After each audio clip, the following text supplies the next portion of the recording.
I'm in New Orleans, the 302-year-old city of food, music, and vampires.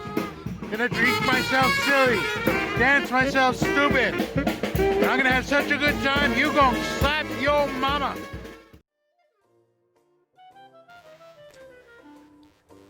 Paul's Louisiana Kitchen is one of my 2 or 3 favorite restaurants in New Orleans. It's a classic Cajun restaurant, opened more than 40 years ago by Paul Prudhomme. Prudhomme had been the head chef to Commander's Palace, often considered the best restaurant in the United States.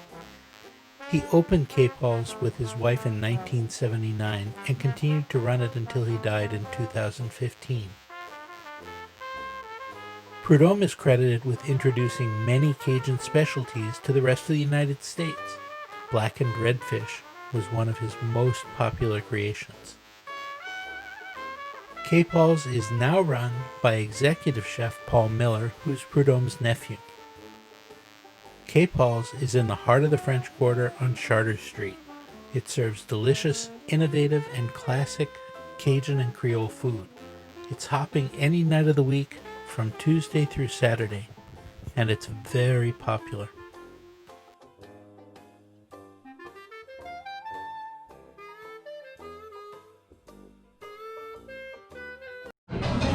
So I'm here at Paul's. This is the restaurant that introduced the United States to Cajun cuisine, and it's really good. They're really known for their blackened redfish. Now, redfish is very rarely served here in New Orleans anymore. I think I've mentioned before, it was so popular that they nearly fished it to extinction. Now they're serving blackened drum. Paul's has a special here tonight. It's blackened drum along with their beef tenderloins covered in debris sauce. Now, often when I come here, I will either get the blackened redfish or the beef tenderloin. I've gotten other things here too, but those are the 2 best things. Since they're serving them together on one dish, I ordered them. One of the best things that they have here, believe it or not, is the bread basket. When it comes to the table, you always wonder, how is this? This is good. Now, what we've got here is a jalapeno cornbread, jalapeno cheddar roll, Southern sweet biscuit. Okay, biscuit, Carrot and pecan. and a regular use roll. Okay, now you used to have a molasses biscuit here. Yeah. What happened to that? They just decided to switch it up for a little while. Oh my God, that was my favorite. Yeah, I love that. I have to admit that carrot and pecan biscuit was really good. That's what they used to substitute up for the molasses bread. It's very sweet, very tender. You can feel the chunks of pecan in there, and you can taste the carrot, and it's a really nice sweet bread. I'll still miss the molasses biscuit, which I particularly like, but that at least softens the blow a bit. I just tried another one of the breads. It's their cheddar jalapeno roll. It's soft like a dinner roll, very cheesy like a cheddar biscuit, and it also has jalapeno in it, so it gave me a little bit of spice on the side of my tongue and at the back of my throat, but it wasn't overwhelming. It was a very tasty biscuit. I had a taste of their regular dinner roll. It's an ordinary dinner roll, but it's fresh baked. You can feel it. Of course, here in the South, and especially in New Orleans, they have cornbread, sort of a corn muffin. It's soft, very sweet. It's got a good strong corn flavor. Nice Southern style corn muffin that you'd expect. Okay, I got the start of my meal. The pear salad with pecans and blue cheese. This should taste pretty good. It's got some kind of pepper on it as well. It's got a signature dressing on it.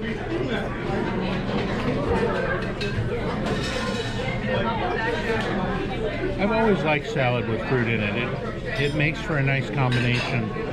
Of course, with my sweet tooth, it never tastes bad to me.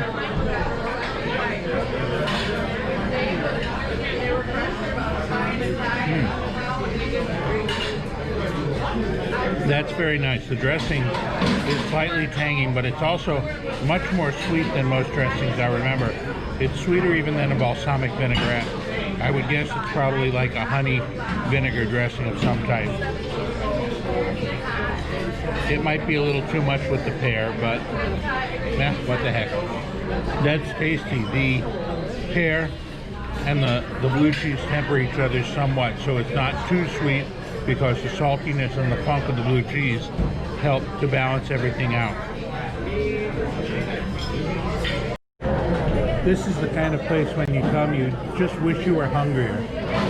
I'm seeing people ordering chicken and sausage gumbo, and that looks really good. They have jambalaya, that looks good.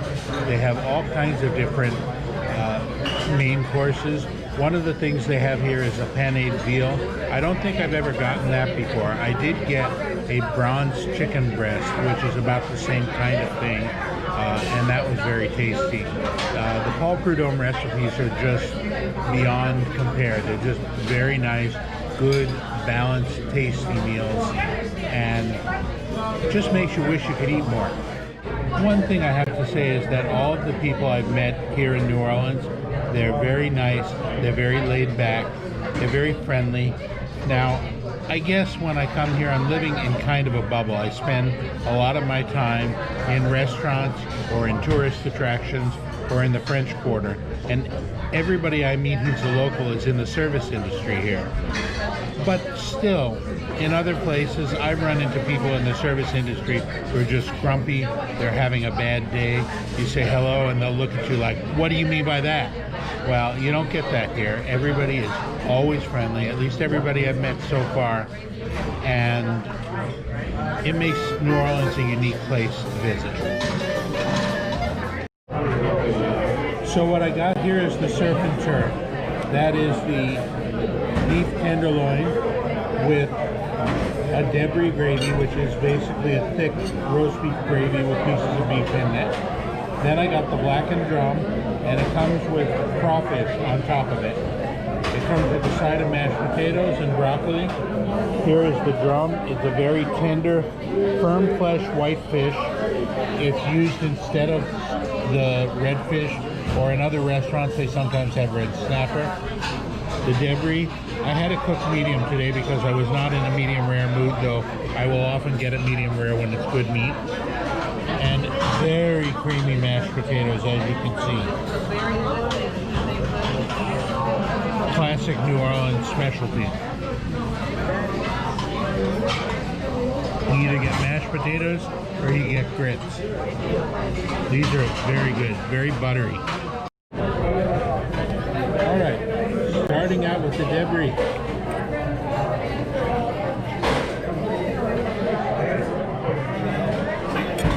Well, that's a little overcooked. That's more a medium well than a medium, but it's okay.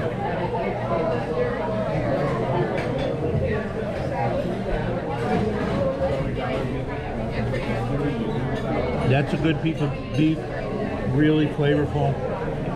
The gravy really makes it.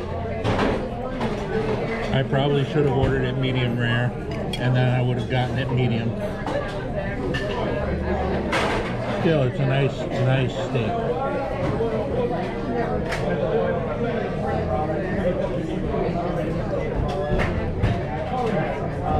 The drum. Thank you very much.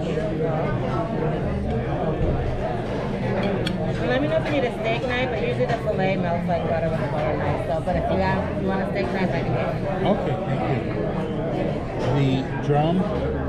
The drum is really a firm flesh white fish. It's not fishy at all usually, and it's a good combination for a blackened dish.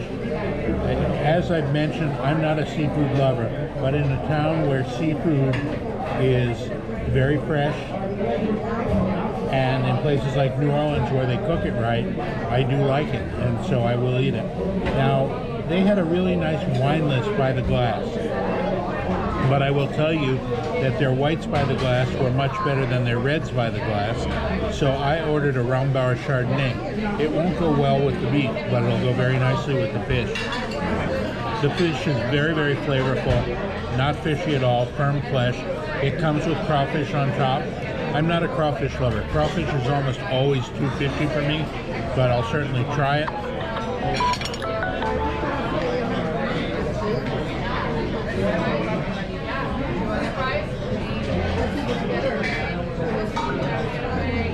Interestingly, this is not fishy. It's tender. It's almost like a shrimp or a piece of crab. So, oh, of course, that may be because what I just ate was in fact a shrimp and not a crawfish.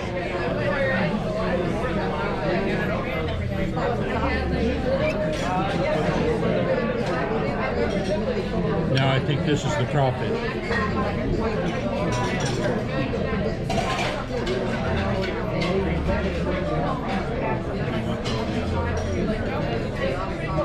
That's a little fishier. Not something I would always be looking at. I see they put a giant chunk of butter on the top, and it's some kind of seasoned butter. Well, if you insist, what the heck.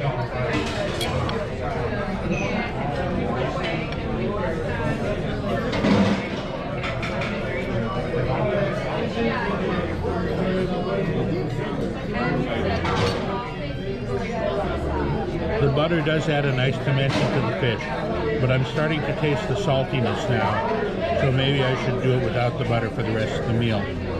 But I'm looking forward to trying the Rambauer Chardonnay with the fish, because I'm sure that'll make the thing taste much better.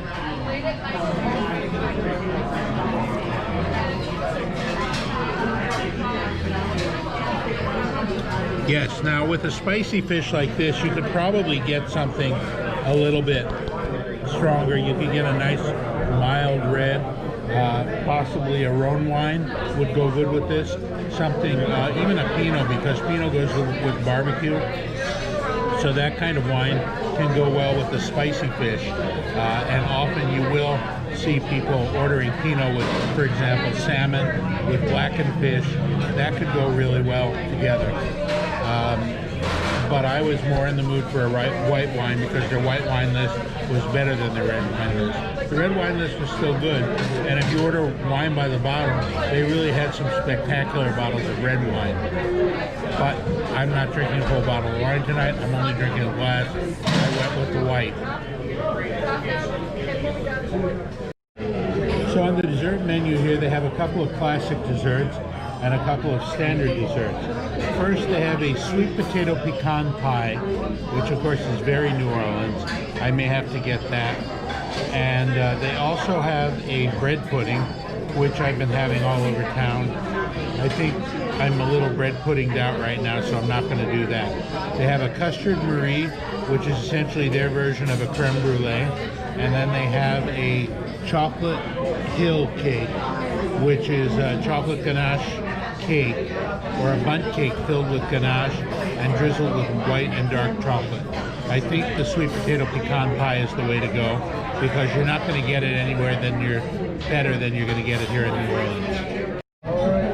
And finally, sweet potato pecan pie. Thank you very much. All right, I got the sweet potato pecan pie.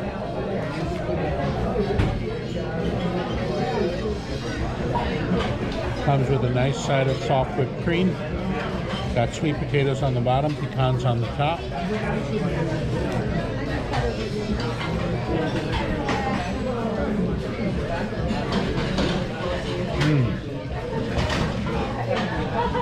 The pie is very, very sweet. The whipped cream on the side is not sweet, but it is flavored with vanilla. The pecans are crunchy, but they're not toasted. I tend to prefer a little toast in my pecans, so this isn't my favorite kind of pecan pie, but it is a nice little end to the meal.